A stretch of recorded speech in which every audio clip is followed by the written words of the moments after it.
काबुली वाला। मेरी 5 वर्ष की छोटी लड़की मिनी से पल भर भी बात किए बिना रहा नहीं जाता। दुनिया में आने के बाद भाषा सीखने में उसने सिर्फ 1 ही वर्ष लगाया होगा। उसके बाद से जितनी देर तक सो नहीं पाती है, उस समय का एक पल भी वह चुप्पी में नहीं खोती। उसकी माता बहुधा डांट फटकार कर उसकी चलती हुई जबान बंद कर देती है, किंतु मुझसे ऐसा नहीं होता।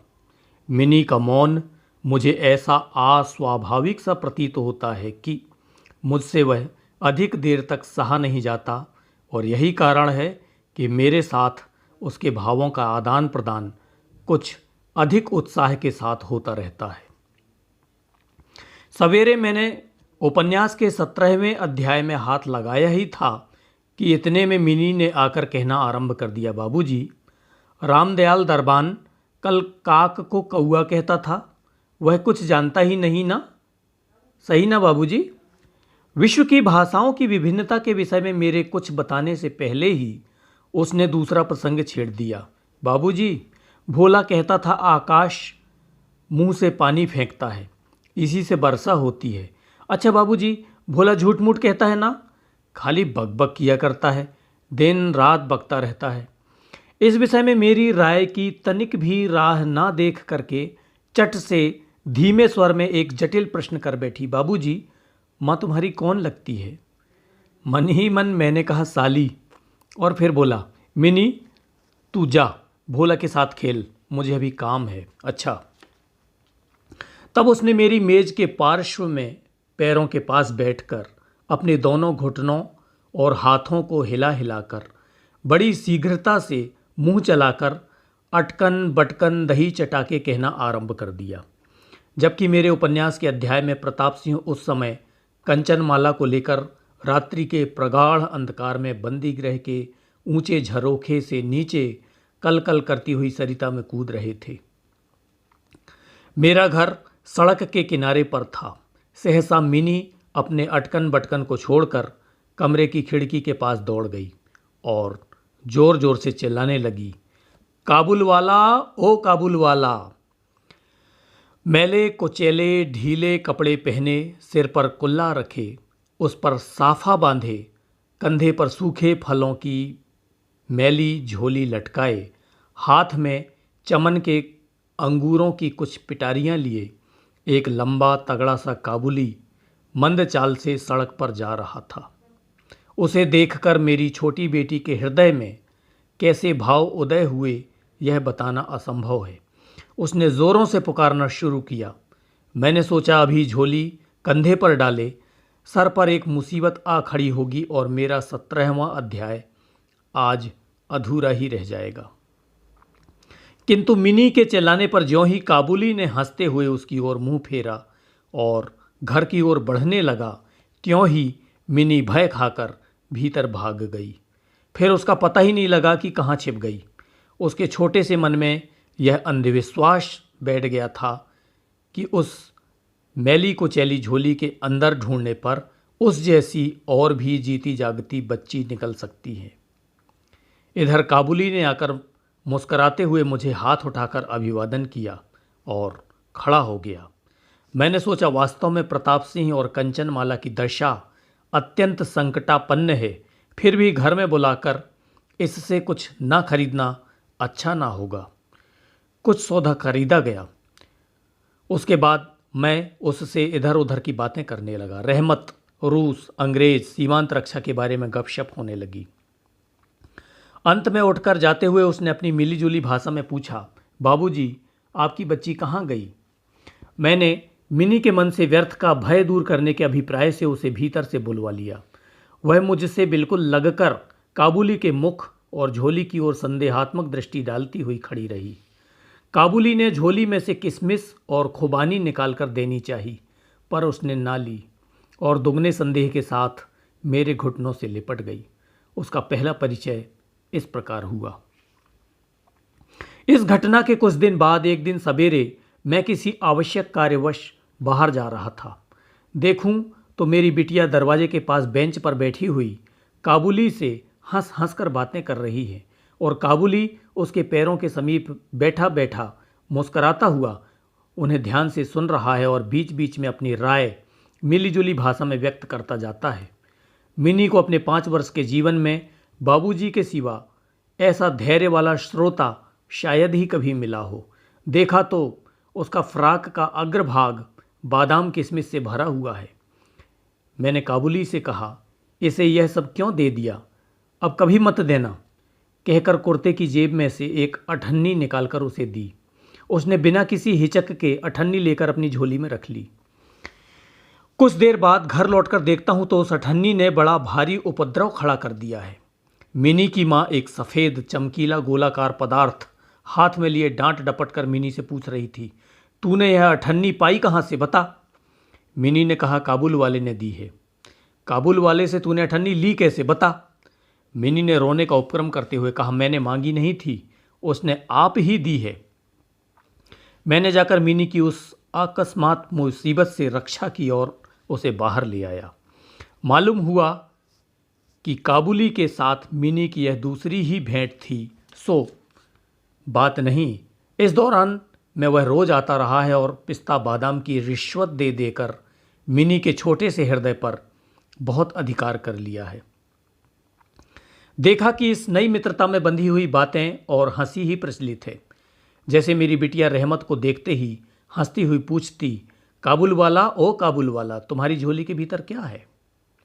काबुली, जिसका नाम रहमत था, एक अनावश्यक चंद्रबिंदु जोड़कर मुस्कराता हुआ उत्तर देता, हाँ बेटिया, उसके परिहास का रहस्य क्या है यह तो नहीं कहा जा सकता, फिर भी इन नए मित्रों को इसमें तनिक विशेष खेल सा प्रतीत होता है। और जाड़े के प्रभात में एक सयाने और एक बच्ची की सरल हंसी सुनकर मुझे भी बड़ा अच्छा लगता। उन दोनों मित्रों में और भी एक आध बात प्रचलित थी। रहमत मिनी से कहता, तुम ससुराल कभी नहीं जाना, अच्छा।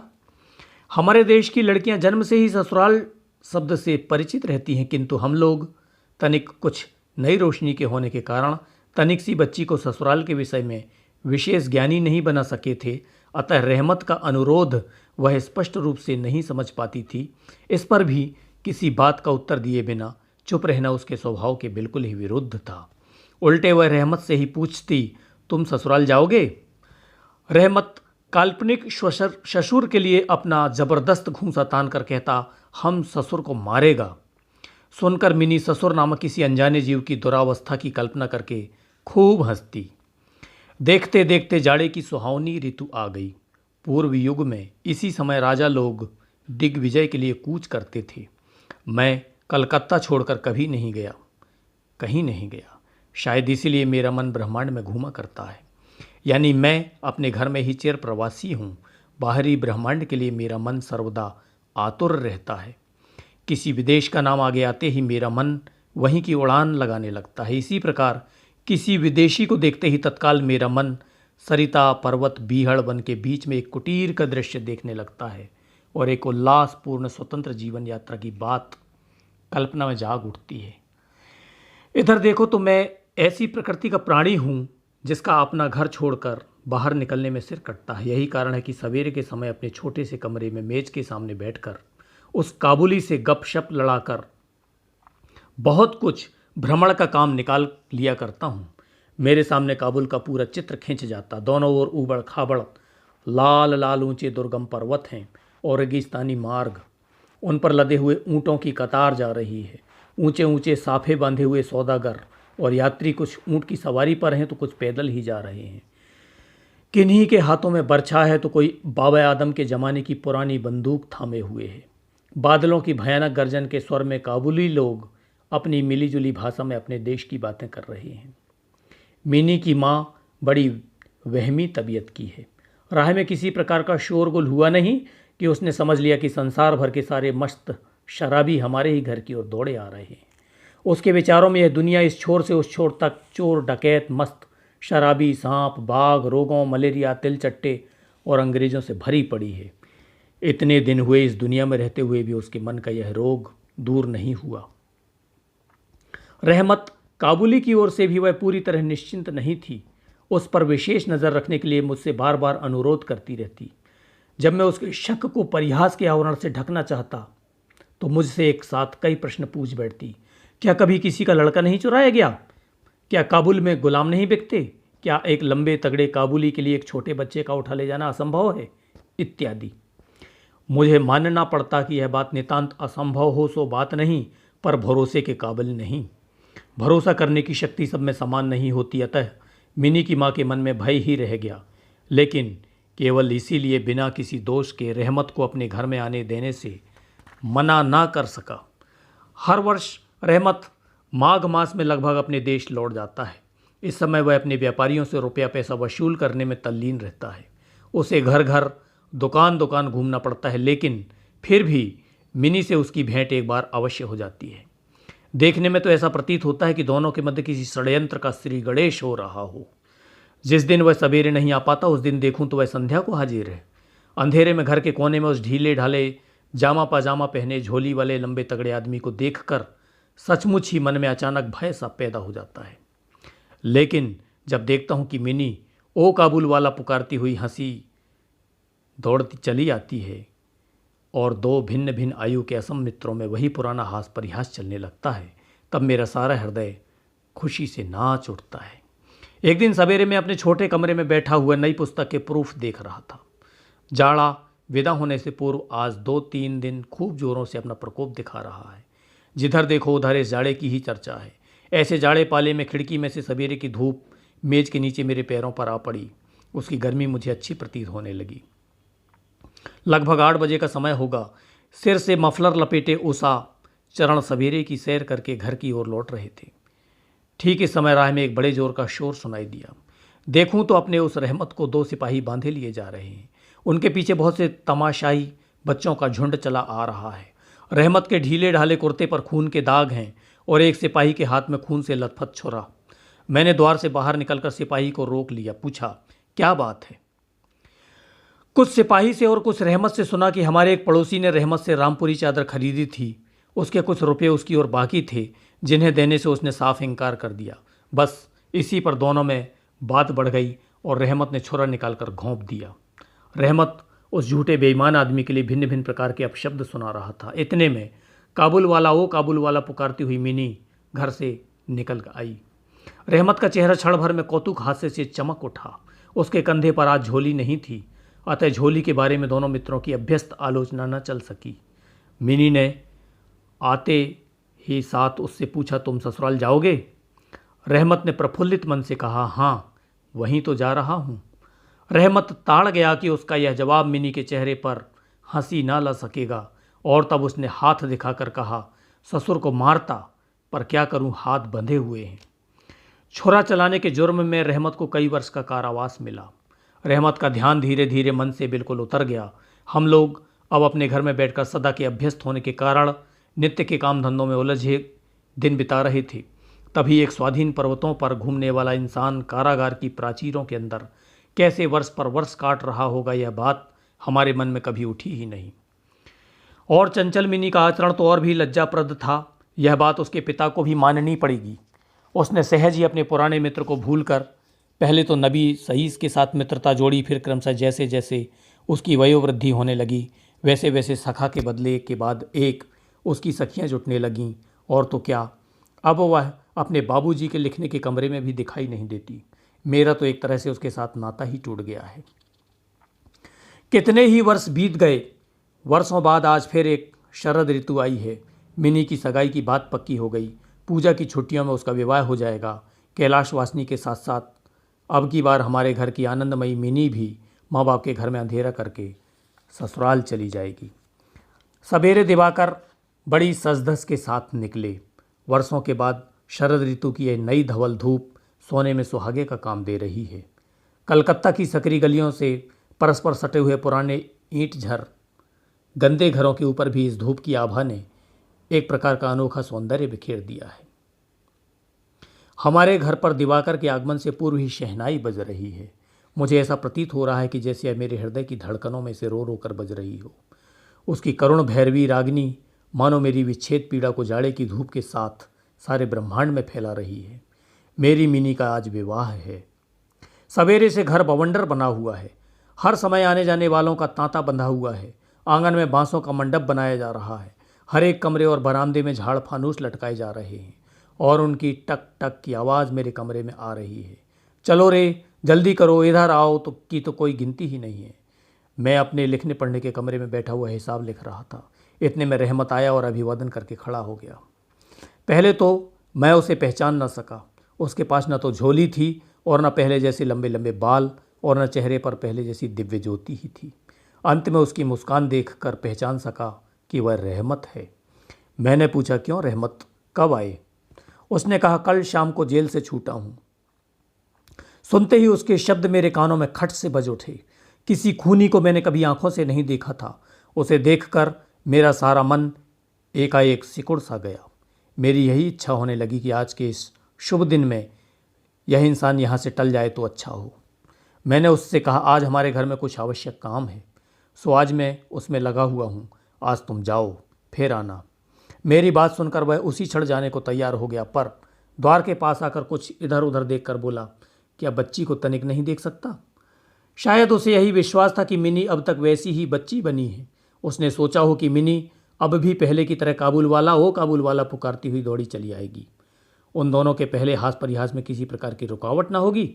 यहाँ तक कि पहले की मित्रता की याद करके वह एक पेटी अंगूर और एक कागज़ के दोने में थोड़ी सी किशमिश और बादाम शायद अपने देश के किसी आदमी से मांग तांग कर लेता आया था। उसकी पहले की मेले को चली झोली आज उसके पास न थी। मैंने कहा, आज घर में बहुत काम है, सो किसी से भेंट ना हो सकेगी। मेरा उत्तर सुनकर वह कुछ उदास सा हो गया। उसी मुद्रा में उसने एक बार मेरे मुख की ओर स्थिर दृष्टि से देखा, फिर अभिवादन करके दरवाजे के बाहर निकल गया। मेरे हृदय में ना जाने कैसी एक वेदना सी उठी। मैं सोच ही रहा था कि उसे बुलाऊं, इतने में देखा तो वह स्वयं ही आ रहा है। वह पास आकर बोला, ये अंगूर और कुछ किशमिश बादाम बच्ची के लिए लाया था, उसको दे दीजिएगा।